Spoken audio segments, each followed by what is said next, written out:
SMPLive was the Minecraft server that put Minecraft back on the map. Credited with reigniting interest in Minecraft right before 2020, the live-streamed, content-focused server had thousands of adoring, potentially too adoring fans until it all came crashing down. An infamous fanfiction called SMPRonpa played an instrumental part in that downfall, and in the ensuing chaos and massive harassment, the full text was lost. Until like last week. But now I have it. And I can read it. But first, a huge disclaimer. The author of this fanfiction received horrible harassment for something that was meant to just be fun and lighthearted. Do not track them down. Do not send them hate. I don't care for moral crusades at the best of times, and this is not the best of times. This is not justified. Leave them alone. Now that that's out of the way, a little bit of background on SMPLive. In 2019, currently disgraced streamer slash YouTuber and notoriously awful person, Call Me Carson, helped create a Minecraft server called SMPLive. The major rule of the server was that in order to be online on the server, you had to be streaming, turning the server into basically like a content machine. Notable members of SMPLive include such names as Wilbursut, Jschlat, Sneegsnag, Connor Eats Pants, Captain Sparkles, FitMC, Pokimane, Charlie Slimesicle, Technoblade, Ted Nivison, and even more. You can probably tell that it was a pretty big deal. Like, as in, it was directly responsible for the Dream SMP and pretty large swaths of the Minecraft boom of 2020 and 2021 kind of big deal. By the way, if you're enjoying this video, I would encourage you to like and subscribe. This one took like a lot of effort in a relatively short amount of time, so I would really appreciate it. Anyway, because it was so huge, SMPLive also had a lot of really invested fans. And some of those fans got so invested that streamers became a little bit uncomfortable with it. Notably,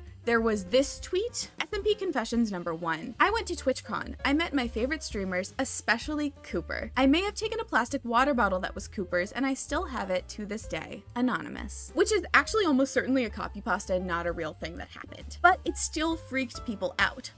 A lot. And then the other major thing that happened was SMPRonpa, which was a fic where the streamers from SMPLive were written into Danganronpa, which is this really violent Japanese visual novel where a weird bear thing makes people murder each other. So, you know, good, clean fun. Basically, Carson ended up going live and talking about these things during what has become known as the serious stream, wherein he talked a lot about fan culture stuff that he at least claimed made him and his friends uncomfortable, including SMPRonpa. Not too long after this, the server started to decline in activity and ended up closing down, and the fandom pretty much ended up dying out a few months later. Not too long after that, Carson was exposed as a creep who was manipulating a bunch of young women and girls, including at least one who was underage at the time. Anyway, although Carson claimed that SMPRonpa made multiple content creators from the server uncomfortable, it seems that he may have been unduly speaking for other people here, considering that many streamers made jokes about it at the time. Sneegsnag, who was a member of the server and also features fairly prominently in the fic, pretty much confirmed this on live stream on January 6th of this year, in the wake of SMPRonpa coming out. Did anyone else actually have a problem with it? Not really. I made jokes the day it came out. Fuck if I care. After the series stream, the author of SMPRonpa received a lot of harassment and took the fic down. And for 4 years, that was basically it. The fanfiction still existed, but only in very fractured parts that were recovered by a few people who were very dedicated to fandom history preservation, and in particular, preservation of the history of the SMPLive fandom. And then, on January 5th, 2024, an associate of mine, Tumblr user ConnorCoin, was DM'd a full copy of SMPRonpa, and knowing that the author was now divorced enough from the community that they were not likely to receive any more blowback, decided to make it public later that day. Hey, do you hear that music?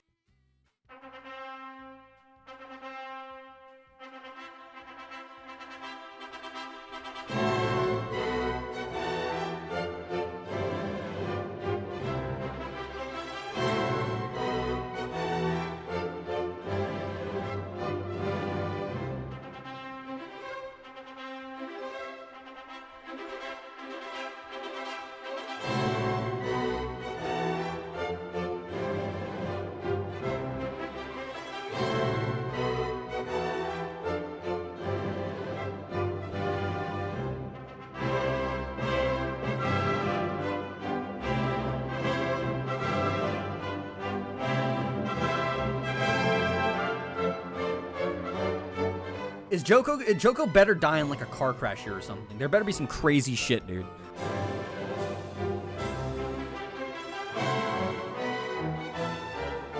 Dude, that's Joko got hit by a car! With that, I'm sure, terribly enlightening background, let's dig into SMPRonpa itself. Right off the bat, the fic does have some very beautiful images that I will be including a couple of on screen. The main character of the fic is Minecraft streamer and YouTuber Cooper C-Scoop, who seems to now mostly make videos where he smokes weed and plays Minecraft, a practice commonly known as therapy. We begin with a prologue. Cooper wakes up on the floor, and he is basically just like thinking about skateboards. Just thinking about skateboards. Weird. He ends up going and meeting everyone in the main convention room. There is this like moth robot that says it's gonna be the supervisor of the games. They're all told that they have to kill each other a bunch. I assume this functions basically the same as in Danganronpa, but I have never actually played Danganronpa. I probably should. Anyway, they have to kill people, and then they have to figure out who killed that person, and then the person that killed the person gets executed. And if you kill somebody and you get away with it, you get to escape, and otherwise you're just like trapped there forever. So we get to chapter 1, part 1. I'm gonna assume this plot point is also stolen directly from Danganronpa, but each character has their own superlative, like ultimate guitarist or ultimate gamer girl. These seem to be directly indicative of their personas during the time of SMPLive and on the server. And then a special note for a guy of all time, Technoblade is in this, and he does show up. Just so everyone knows, Technoblade is here. Flat stiffens and turns to the voice slowly. Cooper could almost hear a stone grinding noise as he moved. Behind Ted stepped out a tall individual with a red cape, pink surgical mask donned as well. He looked geared up, ready to fight in an instant. You can call me Techno. Ultimate Hitman. At this point, they all kind of seem to think they're not gonna murder each other and they're gonna find another way out, which good luck with that, because chapter 1 ends with them discovering a body.